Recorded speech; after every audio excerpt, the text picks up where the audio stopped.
Teenmar Mallanna versus కవిత. వెనక్కి తగ్గేదే లేదని కవిత అంటే రేపటి నుంచి తమ తడాకా చూపిస్తామంటున్నారు ఎమ్మెల్సీ తీన్మార్ మల్లన్న. తీన్మార్ మల్లన్న కార్యాలయంపై దాడి తీవ్ర ఉద్రిక్తతలకు దారితీసింది. ఒకరిపై ఒకరు పరస్పరం ఫిర్యాదు చేసుకున్నారు.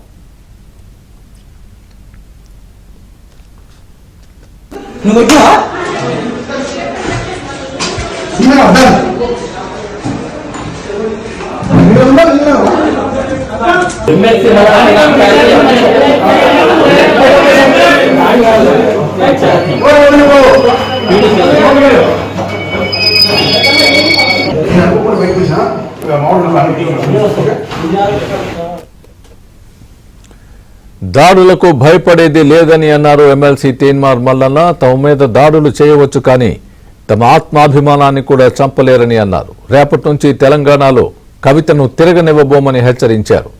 ఇది తన మీద దాడి కాదని యావత్ బీసీల మీద జరిగిన దాడి అంటున్నారు తీన్మార్ మల్లన్న.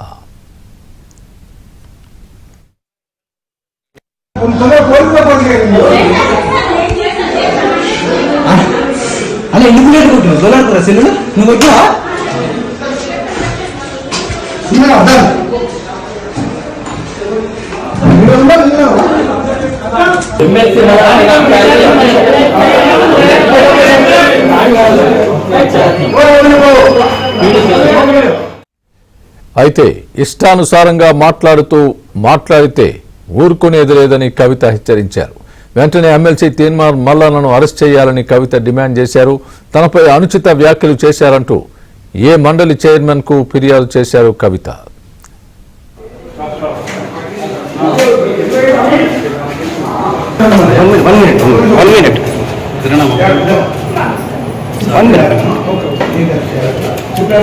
సార్